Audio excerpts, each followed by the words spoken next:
Hi everybody, Fred the Pirate here, and I am here to do a review of Game of Thrones Season 3, Episode 7, which is entitled The Bear in the Maiden Fair.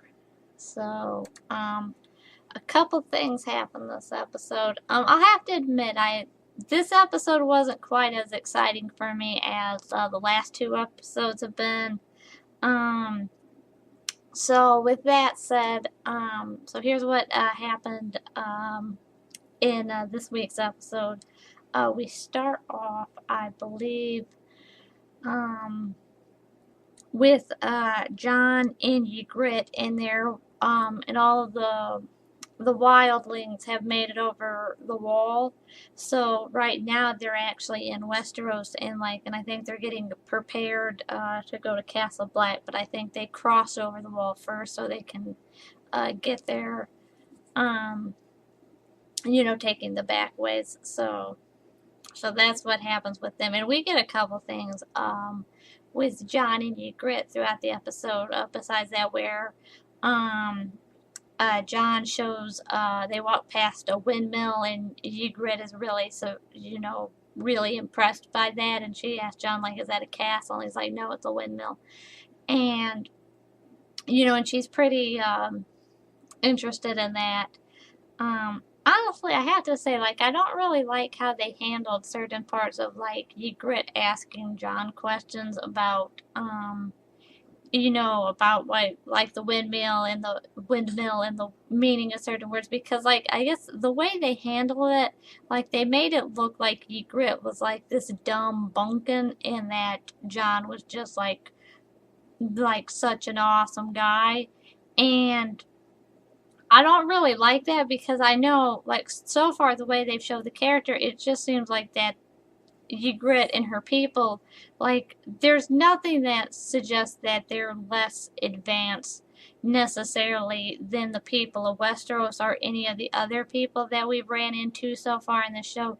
It just seems like that they come from a different culture, and so they do stuff differently, but I don't think that necessarily means that they're stupid or that they're, less awesome. And I think I didn't really like this episode, the way they handled things with Ygritte, because it made her look like she was stupid, and that it made Jon look better just because of their cultures and not necessarily because of the content of who they were as people.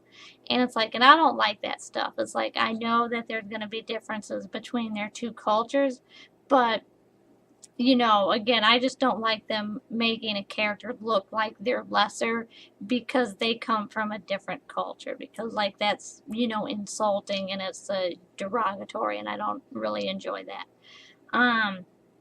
Another thing they had with Jon and Ygritte, they had a couple romantic moments with them, but Jon explained that, he thought that Ygritte and Mance Rayder's forces, that they would fail to take over the north, because apparently there has been 6 other attempts from people from the north to come over the wall and take stuff over, and each time they failed. And Jon's like, you're gonna fail again, which is what he's thinking. And Ygritte pretty much comes back at him. It's like, I think you're wrong, but he's like, no, like, you're gonna die. And it's like, I know you're gonna die. And she's like, fine, whatever. But it's like, for right now, like, I'm yours and you're mine.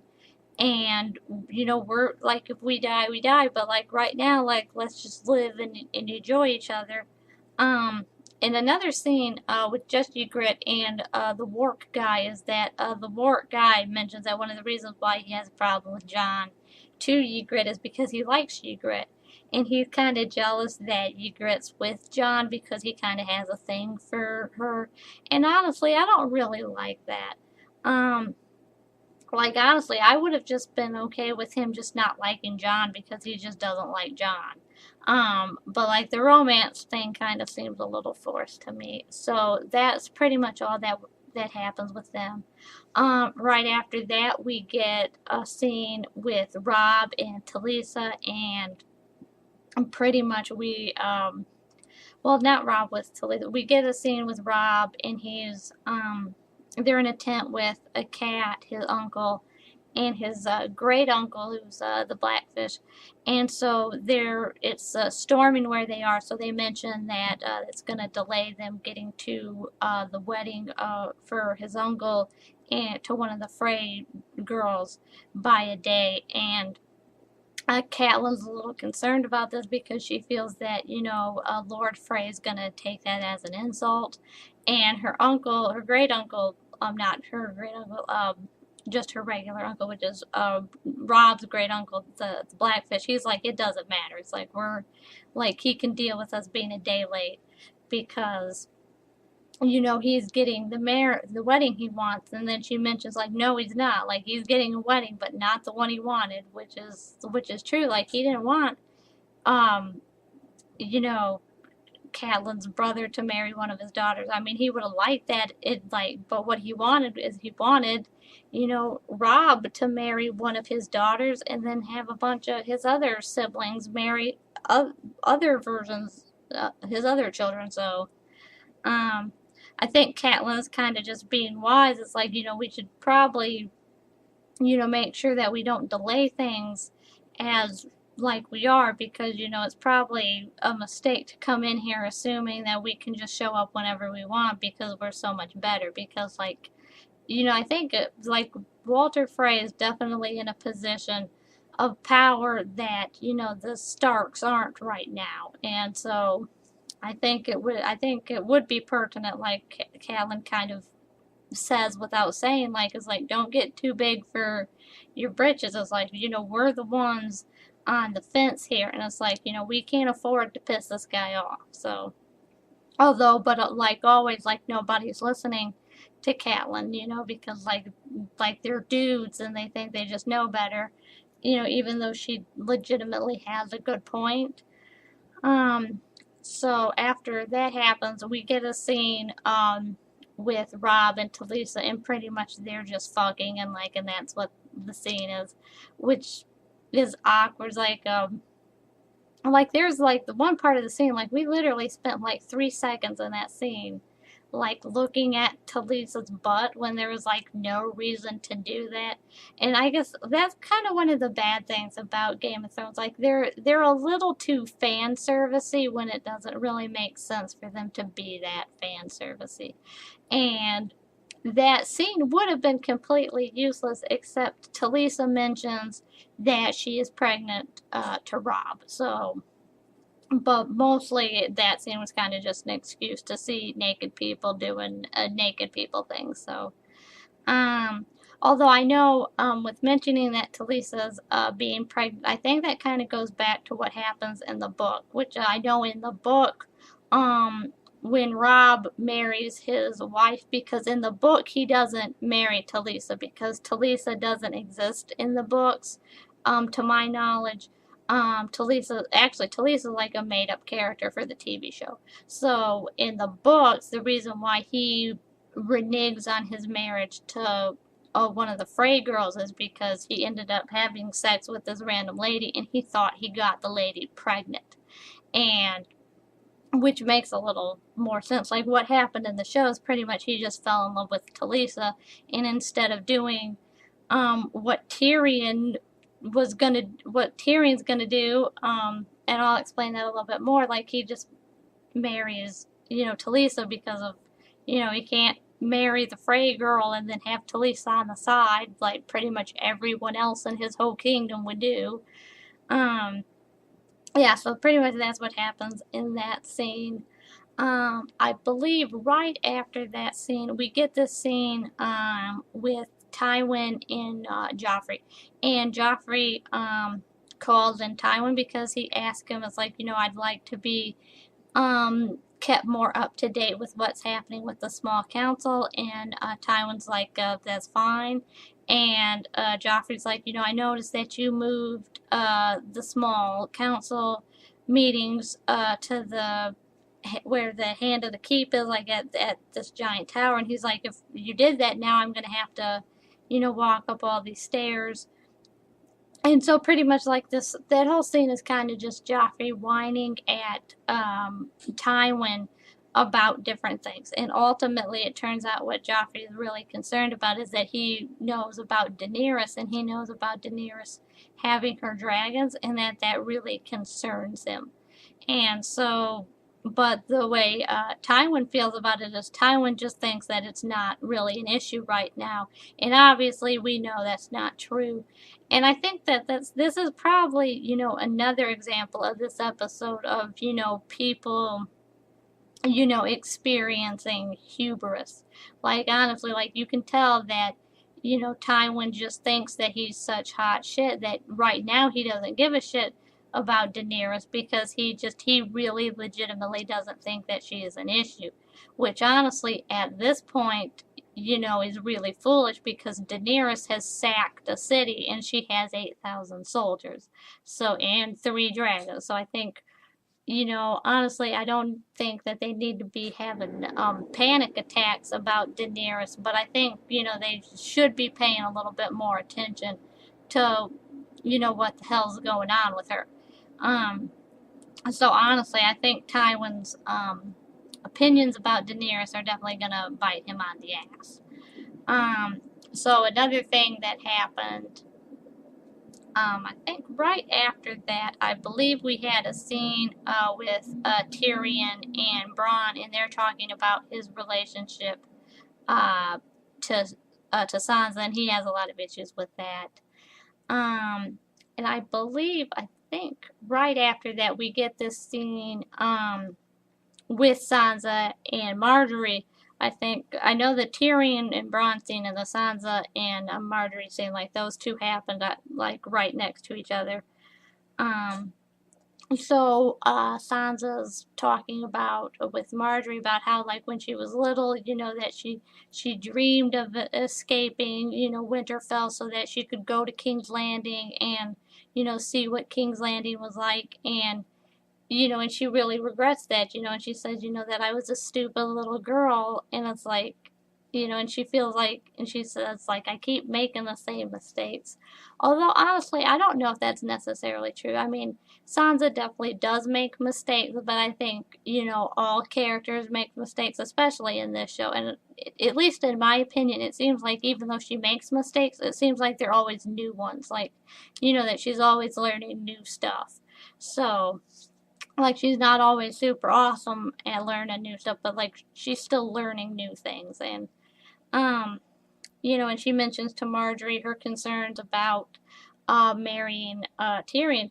And I'll admit, like, her concerns about marrying Tyrion are very superficial and very selfish. Like, she's really concerned about, she's not so much concerned about Tyrion having being having a scar, but that one of her concerns about marrying Tyrion is that one, he's a Lannister, and she doesn't know if she can trust him, which that's a very smart concern, and that's definitely not superficial. But and the thing is like Sansa hasn't been around Tyrion enough to know like that Tyrion's a cool guy. So like right now, she just has to base him how he acts on his family members, and most all his family members are assholes. So, another concern that she has is like she's concerned he's a dwarf because like she's not because to be honest, like she's not really sure how sex would work with him, and I think in like it's definitely a superficial concern, but at the same time, considering how sheltered she is on sexual matters, that it kind of makes sense why she'd be concerned about that. Because, like, honestly, she doesn't know anything about sex other than that it's a thing, and like because obviously Catelyn and none of her lady maids um or anything explain this, and Marjorie's kind of explaining stuff like that. She explains that, she's heard that Tyrion's, sexually experienced, and that could be a good thing. And she mentions to Sansa that, pleasing ladies is, a little bit more complicated, and obviously Sansa doesn't know any of this. And I think, so they pretty much like have a girl talk, and I think Marjorie tries her best to reassure Sansa.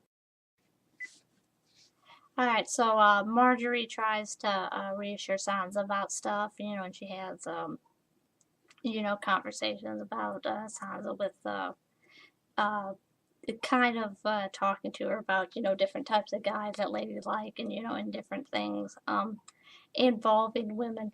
And I think probably the most, I think, interesting thing about the scene for me is I think scenes like these, at least for me, really, run at home the fact of how ill prepared Sansa is for the world. And it's like, and you can just, it's so painfully obvious, I think, how little uh, Ned and Catelyn prepared Sansa for things. Like, and I think by extension, some of her siblings. And it's just, I know Sansa's supposed to be young, but it just, like, you can see from other people in other families that, Sansa just knows so little. And it's like, it's so obvious. Like, it makes me wonder, like, why didn't Catelyn have conversations with Sansa and Arya about sex? I mean, it just seems like, that's the reality of the world they live in. And it seems weird for them to be cagey about it because, like, honestly, like, their society just doesn't seem stable enough to justify them being cagey about that. Like, it just seems like they have a society where it would be extremely beneficial to be open about those subjects because, like, they're realities. And so it's kind of always interesting to have scenes like this to see how painfully unprepared Sansa is for things. So we have that scene with her. We have a scene with Tyrion and Shae where Tyrion's trying to give Shae a golden necklace, and it happens to be a golden chain. And I think since Shae used to be a slave, like she takes offense to that, and it's understandable why it's offensive. Like, why would you give someone who used to be a slave, a symbol of bondage? Like, it's pretty, but like it's still a chain.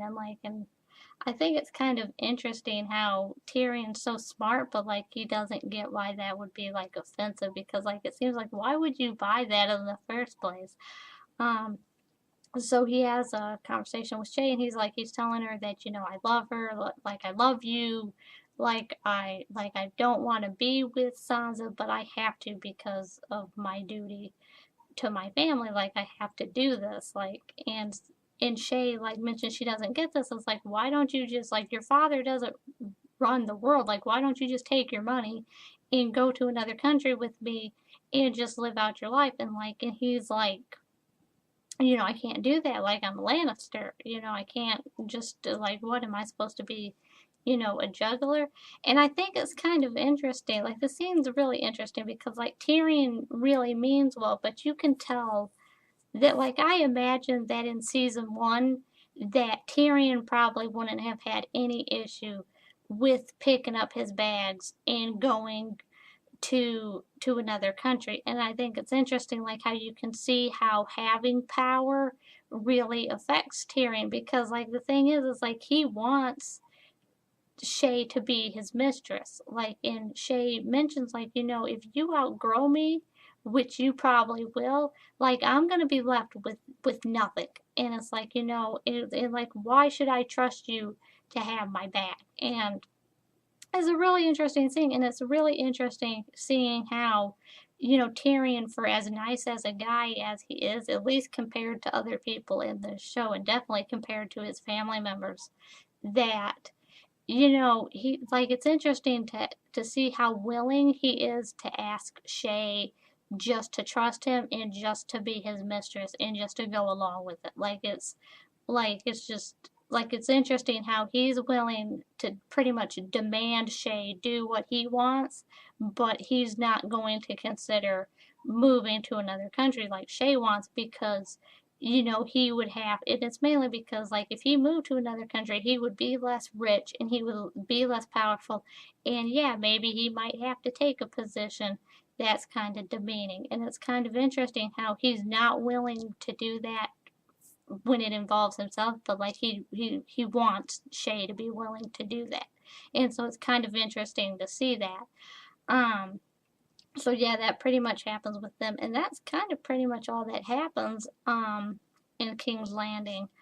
Then I think after that, yeah, I think we get a scene with Arya and the band of brothers, and she's really pissed off at them. And and she can't believe that they sold Gendry, and she's like, pretty much, she's just thinking they're assholes. Um, so when they mentioned like that they had to sell Gendry because like they owed it to the red god, and they said like their god's the only one true god. And Arya kind of comes back, which I kind of thought was a pretty cool moment. She's like, I only believe in one true god, and it's not yours. And it's like, and so I believe it was the priest asked her, well, what, or it was either the guy with the eye patch or the priest, but like, one of those two guys asked her, like, well, what God do you believe in? And she's like, death. Like, that's the God I believe in. It's like dying. And like, and honestly, like, that made Arya look like a badass. Like, it's kind of funny seeing like a 12-year-old girl, like, just totally out badass. Like, these two grown men who are definitely badasses. But I feel like Arya kind of totally just out badass those people. So then it turns out the archer comes in. He says, "Hey, I've seen some Lannister troops," and so the band, the Brothers Without Borders, they decide to go pursue the Lannisters. And Arya's like, "What the fuck's going on? Like, you guys told me you were gonna take me to the Riverland so you could sell me to my family." And it's like, "What the fuck are you doing?" And he's like, "Well, we got to go to the get the Lannisters to get their gold." And then she's like, but she's like, "You guys told me that you were gonna take me to the Riverlands." And he's like, "We do, like, believe me." And she's like, "Bullshit, why should I believe you? Like, you guys are liars." And so she takes that opportunity to run away, and she escapes them, but she ends up getting captured by Sansa. So she gets captured by the Hound. And I'm pretty interested to see what's gonna happen with this because I know he's probably not going to give her back to the Lannisters because he left them, and I know he's not going to give them to the Brothers Without Banners. So I'm kind of interested to see what's going to happen between Arya and Sandor because like they hate each other. So I'm kind of interested to see what would happen, like to what's going to go on with that. So that's definitely looking forward to that. Um, so that happens with her. We cut pretty quickly after that to a scene with Melisandre and Gendry, and they're driving. They're not driving. They're riding in a boat um, past in King's Landing, and so like, and we see what the wreckage of Blackwater and what happened to Stannis' boats and shit because of the wildfire. And then when that's happening, Melisandre pretty much tells Gendry that he's Robert's bastard, and like, and we find out that Gendry didn't know that and that he wasn't aware of that, which I guess I was kind of always like kind of assumed that like Arya had told him, or that like he kind of knew, at least that he knew after the Lannisters were trying to go get him, because like I know Ned said that Robert visited him and that Jon Arryn visited him, and so it kind of just seemed like he put those two things together. But Melisandre kind of like she lets him know it's like you're Robert's bastard, so it's like, and that was a pretty interesting stuff. So far, Gendry's still alive. I'm still pretty sure that Melisandre's gonna sacrifice him and turn him into like a shadow monster. But um, hopefully he'll, like, I hope he doesn't get sacrificed. But I'm pretty sure that's what's gonna happen. So that's what happens with them. Um, yeah, and I have to say, like, then we get a thing. With Theon, where we see him getting messed with that by that getting tortured again, and it turns out the guy who tortured him ended up cutting off his junk. So it's like we didn't see that, but that was heavily implied. So um, yeah, that was weird. Like Theon's getting messed with a lot. Um, I have to say, like, as much as I dislike the character, like, I do feel bad for him, like, but I still think he's an asshole. So it's like I don't feel super, super bad for him because, but like but like I still feel bad. Like it's kind of bad to watch somebody getting tortured, like, and he's just getting totally fucked with by this guy. And I think it's obvious that the guy who has him, I think it's obvious that this guy has no political affiliations. It kind of just seems like this is just a rich guy who likes to torture people. And that's pretty much all this is. So, and I guess it's interesting how even in Westeros, even with all the shit that's happening, that, in society, that there's always the chance that you're just going to have crazy people who just do crazy shit. And that is like, and it doesn't matter what's going on. So, um, yeah, that's certainly very interesting. Um, so right about after that happens, we cut pretty early on. We in the episode we cut to Daenerys, and she goes to a city which is called Yunkai, or Yunkai, like So she goes to the city, and it's called the Yellow City because like it's golden and it's yellow and stuff. And it turns out that this is another slaver city, and Jorah mentions to her that the city is pretty old and it's pretty well fortified, and so that would make getting into the city and sacking it pretty much an issue. And so she asks Jorah, like, how many slaves are there, and he says 200,000, because initially he said taking the city wouldn't be worth it and that it wouldn't really get them to Westeros. But Daenerys decides that she's not down for the whole slavery thing, and so she decides she's going to sack the city. So she tells, I believe, Grey Worm to go send one of his soldiers down there to let them know that she's here and that she's willing to let them surrender. So Daenerys is being pretty ballsy. So she has the leader of the city there, and he decides that he comes to Daenerys with a crate full of gold and silver, and he tells Daenerys, is like, we'll give you, like, and there's more of that on the deck of your ship. And he's like, and he tells her, like, we're willing to give you a bunch of gold and a bunch of silver and a bunch of ships if you just leave us the fuck alone. Because he's like, I heard what you did in Astapor. Like, we don't really want any of that. Like, we're not going to come after you, but it's like, we just want you to leave the fuck alone. And so Daenerys is like, well, I'll take your gold, but I want to make a deal with you. It's like, that I'll leave your city alone if you release all of your slaves and you give them enough food and property as compensation for keeping them slaves. And it's like, and if you do that, then I'll take the gold you're going to give me and I'll leave you the fuck alone. But it's like, if you don't release your slaves, then I'm going to sack you. And so he goes away, and that's pretty odd that he doesn't take Daenerys' deal. So I think it's pretty obvious that Daenerys is gonna sack a city.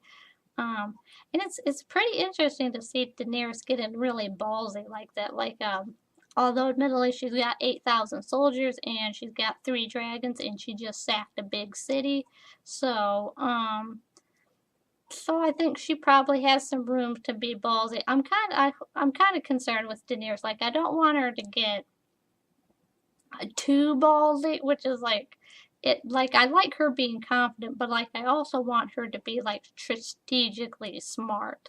And it's like, and I don't want her to end up risking losing everything because she wants to go on this crusade to save a bunch of slaves and a bunch of cities. And it's like, I mean, it's like, obviously I think it goes without saying that slavery is horrible and it's wrong, but it's like, I'm afraid that Daenerys might start getting really ballsy, and that because she's going on these moral crusades, that she might put herself in a position where she could possibly end up losing her chance to go after the Iron Throne. Um, so I hope that doesn't happen. Although I think it probably is smart that Daenerys is taking some time to wait and that she's just not going straight over to Westeros, because I figure if Daenerys keeps waiting around, that eventually, like, all the shit that's happening in Westeros right now will just fix itself. Like, eventually, instead of having to deal with like three different armies, like someone's gonna end up being victorious. But like the thing is, like there's already a war going on, so I figure maybe if she waits, she'll get to fight the battered and bruised winners of that war, and that she'll just be able to like, you know, walk on in there pretty easily because like we know the thing with Mance is happening, so we know that's gonna take out a bunch of people. We know eventually either Stannis or well, pretty much we know like the Lannisters are probably gonna win, but like because of that, like the Lannisters, the Baratheons, and the Starks will be wiped out.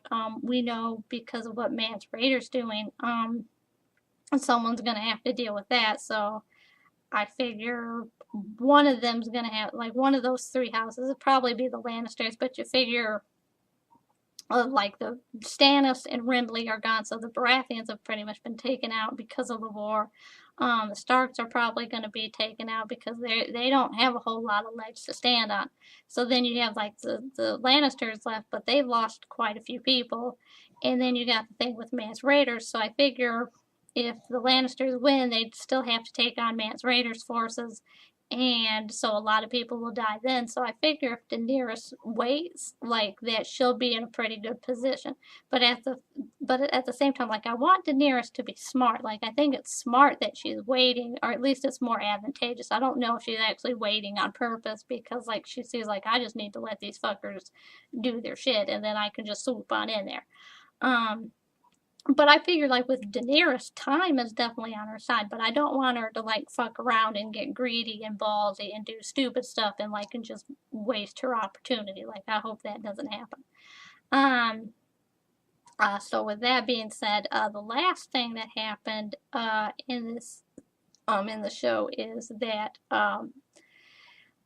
Jamie decided like he got released by Lord Bolton, and Lord Bolton told him he was gonna go to the Frey wedding for Rob's uncle, so he left, and so Jamie was riding his way back to King's Landing with one of Lord Bolton's one of his bannermen and this former Meister guy who got his chain removed, which I guess is a symbol of honor for the Meisters because he liked to vivisect people.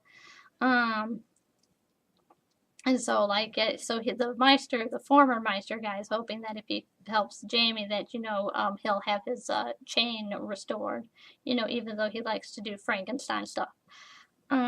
Which will probably happen since he helped out Jamie. But the Bannerman informs Jamie that Brienne is probably going to end up. I think it was the Meister actually, not the Banner, but the one of the two guys mentions to Jamie that they're probably going to let Brienne get raped because Lord Bolton just left her to his guys. So Jamie tells the Bannerman, it's like, if you take me back to King's Landing, I'm going to tell my father that you cut off my hand and you're going to get killed. But if you take me back to Harrenhal and you let me go rescue Brienne, that I will tell my dad that you saved me. And it's like, and I'll give you lots of stuff. And he pretty much tells the guy, like, the only reason why you're helping me is because you think you're going to get paid. So he convinces the Bannerman to take him back to Harrenhal, and it turns out that when he gets there, that they have put Brienne in this pit with a wooden sword and a bear. So they're making her fight a bear while they sing the Bear and the Maiden song, which is why the episode's named what it is, and which is pretty interesting.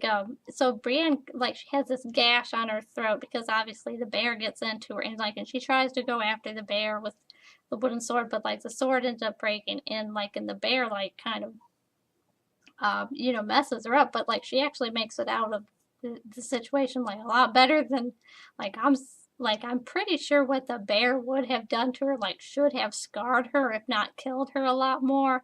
But I mean, it's a fantasy show, so pretty much Jamie jumps in there, and so he manages to get Brienne out, and before he does that, he tells the guy who cuts off his hand, it's like, I'd pay you, all the gold and sapphires just to let Brienne out, and like he's like, fuck that, I just like seeing like you rich people get like shitted on, so he ends up obviously, like I said, he ends up jumping into the pit and saving Brienne from the bear, and Brienne returns the favor because she gets him out of there before like the bear mauls him.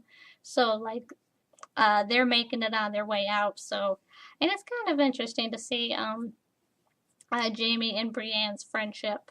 And so, but before Jamie left, like Brienne told him, like, Jamie told Brienne, like, I owe you a debt. And obviously, we know about Lannisters and their debts. So she tells him, like if you like he told like she tells him like when me and you left like we made a promise to Catelyn, and she told him that as long as you honor that promise, which means to get the girls back to them, like to get Arya and Sansa back to the Starks, that you will have repaid my debt. So it's like, don't worry about me, but like get the girls back. And he's like, yeah. And he's like, it's like I'll make sure that Arya and Sansa get out of King's Landing. And that was kind of touching scene, but obviously at the end of the episode he rescues Brienne, and so they're back on their way to King's Landing. So that was a pretty cool moment. Yeah, so a couple of interesting things happened in this episode, like obviously I was particularly interested in the scene with Tyrion and Shae. Like that was cool. Like the Daenerys scene was really awesome. So I have to say it's obviously this is the 7th episode in the season, so we only got 3 more until the end. And so honestly, I'm just looking forward to seeing what's going to happen with the wildlings. I'm interested, and obviously I'm interested to see what's going to go down with Joffrey's wedding and all that stuff. And obviously I'm pretty interested to see what's going to happen with Daenerys. So a lot of cool stuff I'm looking forward to. So I have to say, with that said, this has been a review of Game of Thrones season 3, episode 7, titled "The Bear in the Maiden Fair." So I'd like to hear your guys' thoughts on this week's episode. So tell me whatever you guys thought about it. So please make sure to comment, rate, and subscribe, and I'll see you guys again next time.